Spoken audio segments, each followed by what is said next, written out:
ये प्रतिभा उनके पास थी। एक छोटा सा किस्सा इससे जुड़ा हुआ है कि वो विदेश में जा रहे थे और उस समय हवाई जहाज से जाते नहीं थे, जहाज पानी वाला जहाज है उससे जा रहे थे। तो इनको एक ऐसी पुस्तक मिली, बहुत अमूल्य थी, बहुत पढ़ने की इच्छा थी उनको कि मैं इसको पढ़ूं। किसी साथी के पास मिल गई तो उन्होंने उस पुस्तक को देखा, बोले कहा मैं इसको पढ़ना चाहता हूँ, आप मुझे दे दीजिए। बहुत अनुनय विनय करने के बाद उनको पुस्तक मिली। पढ़ रहे थे, पूरी पढ़ते पढ़ते आखिरी पेज बचा था, उसको पढ़ ही रहे थे। और जब हम देखते हैं किताब जब पढ़ते हैं पूरे पेज इस तरफ आ जाओ, इस तरफ पेज एक बचे, असंतुलित हो जाती है। और वो जहाज की तरफ बैठ करके पढ़ रहे थे, हवा का झोंका आया और पुस्तक नीचे चली गई, पानी में गिर गई। जिसने पुस्तक दी थी उसको लगा कि ये तो बहुत अमूल्य पुस्तक थी, मैं कैसे, मतलब मुझे तो चाहिए पुस्तक, आपने ऐसे क्यों किया, नाराज होने लगा। स्वामी जी ने कहा मुझे थोड़ा समय दीजिए, मैं आपको पुस्तक दूंगा। बोले कहां से दोगे, वो तो बहुत कीमती पुस्तक थी, दुर्लभ थी। स्वामी जी ध्यान बैठे, 2-5 दिन का समय मांगा, काफी लंबी यात्रा होती थी। कागज जी को पूरी पुस्तक देखते थे, ये कहां से है, ये दिमाग है। संस्कृत में बहुत अच्छी बात कही जाती है इस विषय में, यथा पिंडे तथा ब्रह्मांडे, और यथा ब्रह्मांडे तथा पिंडे। जो कुछ भी इस मस्तिष्क में है वही पूरी दुनिया में है, जो कुछ पूरी दुनिया में है वही मस्तिष्क में है, कोई अन्य नहीं है। बस जानने की जरूरत है। बिजली होती है ना, लाइट से कोई हीटर भी जला लेता है, कोई खाना भी बना लेता है, कोई पढ़ाई भी कर लेता है, और कोई उसी लाइट का सहारा लेकर के चोरी भी कर लेता है। उपयोग तो हमारा है ना, हम कैसे करें।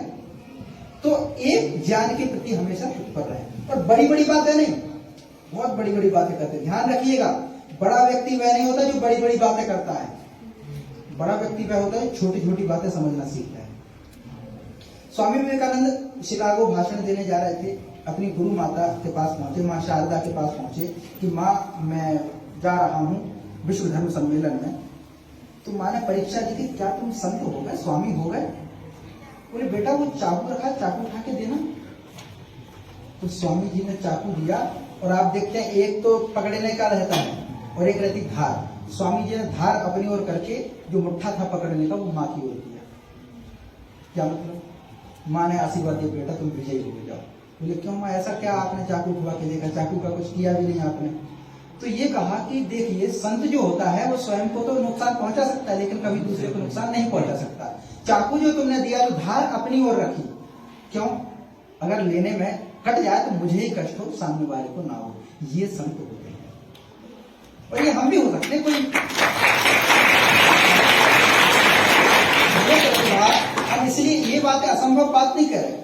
हम आकाश में फूल खिले थे ऐसा नहीं बोल रहे, अग्नि से सिंचाई की थी, आग से पौधा बड़ा किया ऐसा नहीं कह रहे। जो बात सच है वो हम बोल रहे हैं, जो आप कर सकते हैं।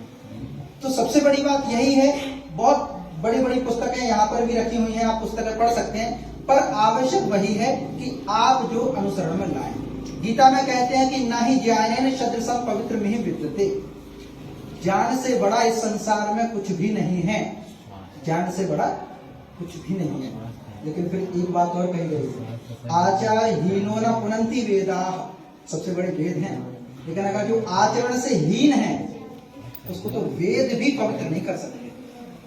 तो ज्ञानी बनो, अच्छी बात है, लेकिन अपने व्यवहार को भी सुधारो। व्यवहार सुधारने की शुरुआत कहां से होगी, अपने से होगी। हमारे लिए कोई खजाना मिलता है दूसरे को देते हैं क्या, पहले दूसरा खाएगा फिर हम लेंगे, नहीं, पहले खुद से शुरुआत करो, अपने आप को तैयार करो। और सबसे बड़ा नारा है, हम गायत्री परिवार की ओर से, युवा मंडल की ओर से आपको पुस्तकें भी लाए हैं, तो सबसे अच्छा एक नारा है कि हम बदलेंगे युग बदलेगा, हम सुधरेंगे युग सुधरेगा। तो सुधार की शुरुआत यहीं से होगी, कहीं बाहर से नहीं होगी। स्वर्ग है तो यही है, नर्क है तो यही है। महापुरुष अभी देखिए कितने युवा बैठे हैं, पता नहीं आने वाले 10 वर्षों में कौन कौन के अंदर क्या क्या प्रतिभा आ जाएगी। कोई हमारे यहाँ पर भी सचिन तेंदुलकर जी जैसा होगा, कोई प्रधानमंत्री नरेंद्र मोदी जी जैसे होंगे, कोई होंगे जो नए अभिनेता होंगे, कोई अच्छे कलाकार होंगे, हो सकते हैं ना। तो अपने आप को बड़ा करो, बड़ा सोचो, छोटा मत सोचो। इतना ही मुझे कहना है। और आप अपने गुरुजनों का सम्मान करें, पढ़ाई करें। और हमारा जो गायत्री मंदिर है वो आपसे सिर्फ विद्यार्थियों के लिए ही है, मुख्य उद्देश्य यही था हमारा कि आप अपने आप को पहचाने और इस दुनिया को जाने, साथ ही संस्कारों के साथ।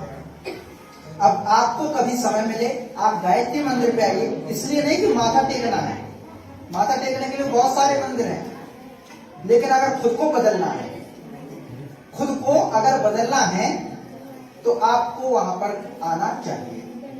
तो इन बातों को आप ध्यान रखिए, ज्यादा लंबा मैं खींचूंगा नहीं, अपना ही आपको याद रखें, अपनी पढ़ाई पर ध्यान रखें, यहाँ वहां की बातों से ध्यान हटाएं। आपने हमें सुना, इसके लिए आपका बहुत बहुत आभार।